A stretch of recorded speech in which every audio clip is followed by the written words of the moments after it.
Hello there, this video is targeted at all you electronic keyboard players out there. I've chosen for you a piece which is about sort of pre-grade 1, grade 1 standards, and it's called Radioactive by the band Imagine Dragons. It's in an arrangement, so I've chosen a voice which is called Equinox for the right hand, which sounds like this.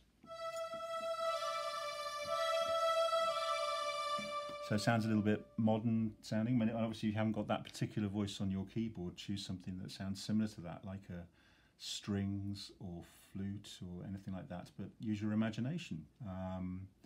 Try some different sounds. It's always a good idea with keyboards because they offer such a variety of different sounds and tones. The way I always teach keyboard music is, as opposed to piano, because they are a slightly different animal, is in stages. So the first stage would be learning the melody. So that's the tune, the melodic line, which I won't play just now. We'll just talk through the stages. Then the second stage with keyboard playing is that ability to be able to play chords with your left hand. And then the third stage is the complete stage where you're actually putting the two hands together, but you're using the facilities on the keyboard as well. So you're using the style and you're getting those sort of very clever orchestrations that go along with it and a beat. So it makes the piece sound really sort of full and complete. And that's really what's quite exciting and slightly different to learning the piano is the fact that you can do all those skills as well. So lesson 1, we're just going to learn how to play the tune, so that's the melodic line, and we're going to just concentrate on letter A to start with. Now the piece actually starts with a rest, so there's a 1 beat rest before you start playing. I'm going to count in 4 beats in a bar, and you come in after the first beat. So it goes like this. 1, 2, 3, 4, 1.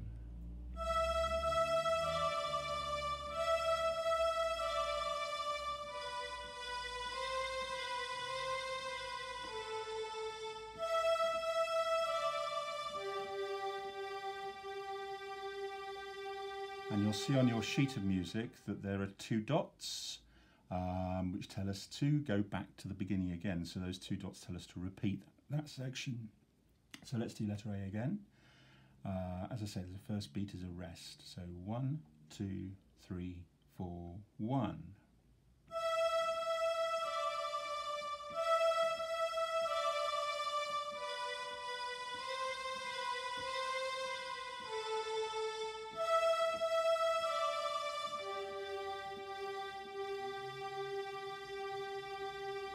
So those clever people among you will have noticed that the first part of that tune is in 1 position.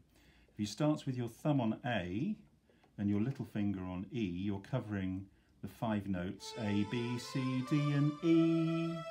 And the tune is really built on that position, on that section. And then at the very end, you just drop down 1. So you move your thumb across down to G, and that captures the beginning of the song. Now, the next thing I'm going to teach you in lesson 1 is the chords. Now, there's 2 ways of playing chords on a keyboard. The easy way is single finger chord, which is a contradiction really, because the first chord you actually use 2 fingers. But that's because we're playing a minor chord as opposed to a major chord. So this first chord, A minor, you play like this. So if my camera woman can zoom in on my fingers there, so there's the chord of A minor. Now that looks really weird to those piano players out there, to you piano players, because if you play those 2 notes on a piano, it doesn't sound very nice, does it?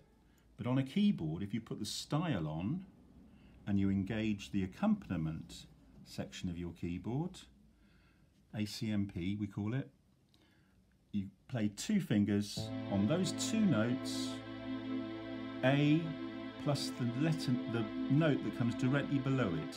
We call it a semitone below, and that produces the chord of A minor. Now the next chord in our sequence is C, nice and easy, down to G, and then the one we learn at the beginning when we very start playing is D, dog in the kennel. So nice and easy with your left hand, A minor played with 2 fingers, with those two next door notes. A minor, we come up to C with our thumb, and then down to G with our little finger. Then you can either hop back up to Dog in the Kennel, D here, or you can go down. It doesn't matter which one you play, they both sound the same. So there's the D. So that gives us our chords. So those are the two principal ingredients. Now I'm going to show you how we put those two parts together. So because there's a beat's rest at the beginning of the music, you actually play your chord, your first beat chord, on that first beat. So it sounds like this: 2, 3, 4, 1.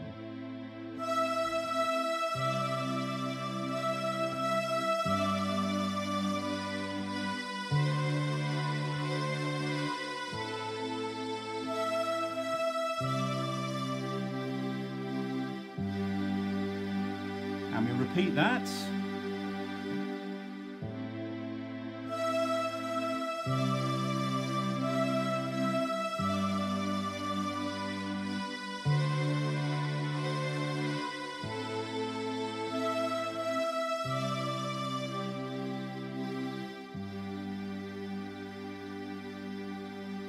And that takes us up to the end of lesson 1. So in lesson 2, you're going to be learning the next section of music, which is letter D.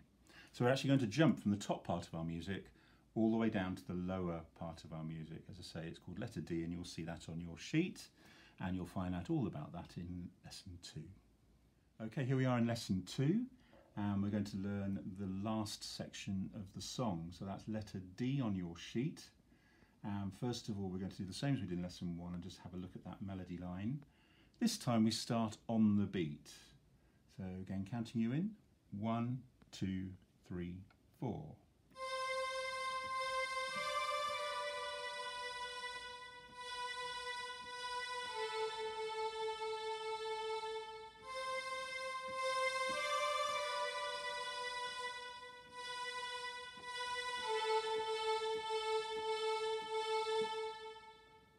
And as in lesson 1, there's a repeat mark. So you've got those two dots, which tell us to go back to letter D again. We're going to have a look at the chords again now, but this time, as it's lesson 2, we're going to have a look at fingered chords. So that's the chords that you actually form with your 3 fingers, or 4 fingers in this case with some of them. So looking at A minor, we play that as follows. I'll just take the drums out for a moment. So there's the A minor chord.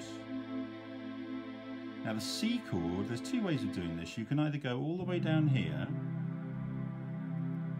or you can play these 3 notes. Whichever you look at the spacing is G, C and E. So if we go back to the A minor chord, play 1, miss 1, play 1, miss 1, play 1. To change to the C chord, you simply move the lower note down a step, down a whole step there. So it goes from A to G. So there's your change from A minor to C. Now the G chord, you play like this. G, B and D. So your chords spread out like that. So again, it's play 1, miss 1, play 1, miss 1, play 1. And the last chord, the D chord, is slightly more complicated. You need to go down to there. And if you look at the spacing there, we've got Dog in the Kennel at the bottom, the D, F sharp in the middle, so it's the black key there, and then A. So there's the spacing for a D chord. And the whole song is built on that sequence. So A minor again, A, C, E. Then I'm going to do the quick change, which is that one. And then I'm going to switch to G. And then this is the drop down to D. There are other ways that you can play those chords, I know, but I'm just showing you the way that's probably the easiest shift. So it's A. Hello there, and we find ourselves in lesson 3 of Radioactive by Imagine Dragons. We're looking now at the middle section of the song, so that's letter B on your sheet, and we're going to play it up as far as letter C. So again, just the melody The tune here is a little bit more complicated because it moves around the keyboard and the notes are just a little bit more tricky. So this is probably sort of between grade 1 and grade 2 standard. So it's a slightly mixed ability piece, this one. But as I said, the A section and the D section are very straightforward to play. So even as a pre-grade 1 player in their first year of playing, you should certainly be able to make a good job of playing A and D. But B and C might need a little bit more work and practice. So here we go. This is what the middle section of the song sounds like, and 1.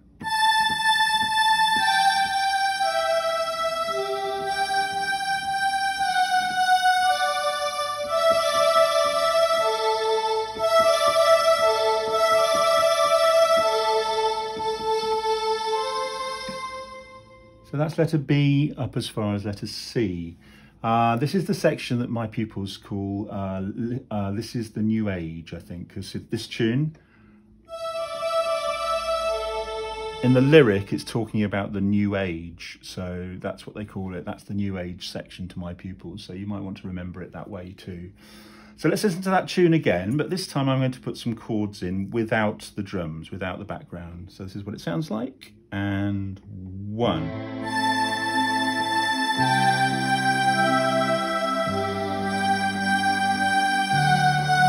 There it is. Listen to the new age. Welcome. You perhaps heard my daughter correcting me on that. Yeah, welcome to the new age. Thank you, Emma. So there we go. That's the middle section and the performance up to letter C. See you in lesson 4. Okay, here we are in lesson 4 of Radioactive by Imagine Dragons. We're going to have a look now at the section we did in lesson 3, which is melody, the B part. And you're going to hear what letter C sounds like. And then we'll put those two things with the chords and the background. So we're getting close to our stage 3 in our preparation of the song. So lesson 4, as I said, here we go. This is melody B, linking into letter C. And I'll do it without the chords first, so it's less confusing. 3, 4, 1.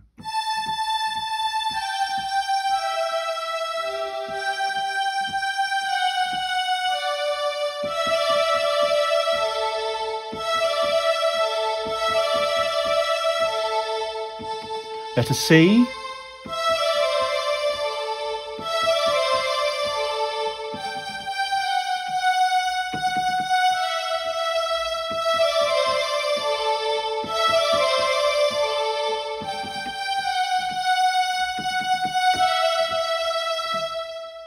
Okay, those musical people, clever people among you will have noticed there's quite a lot of repetition when we get to letter C, particularly this bit.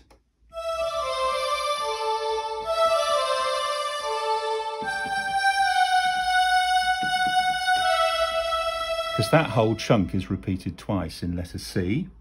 And then once we've completed all that, you've got to letter D and we're back to that final part of the song.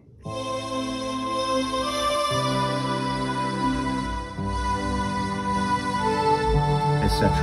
Okay, so that's letter D.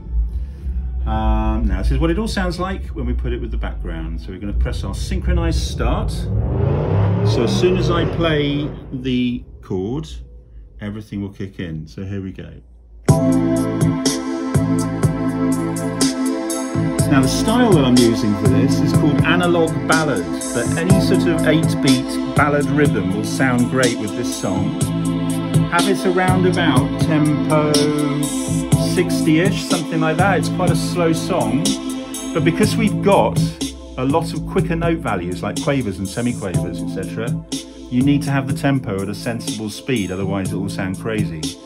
So this is letter B up to and C all together. Here we go, and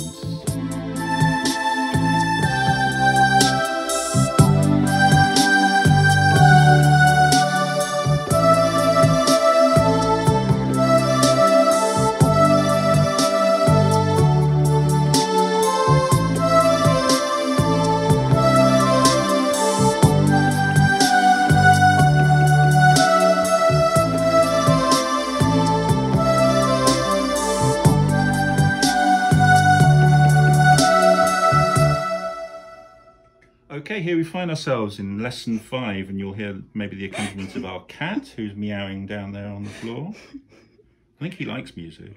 I get the feeling he likes music. Okay, so lesson 5, we're going to hear a demo of the whole song with the repeats, and I'll just repeat that 1, 2, 3 system that I use with all my pupils.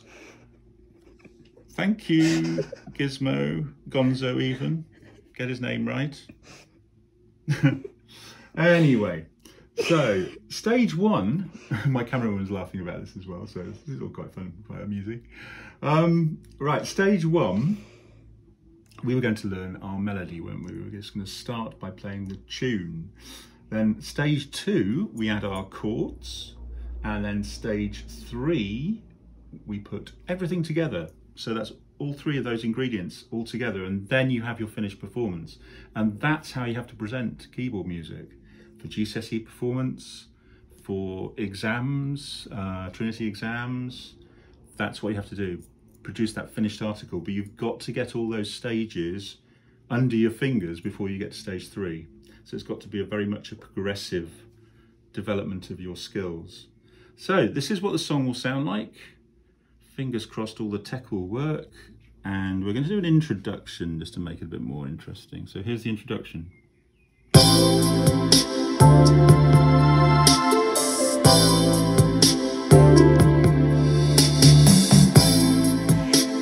Okay, here we go.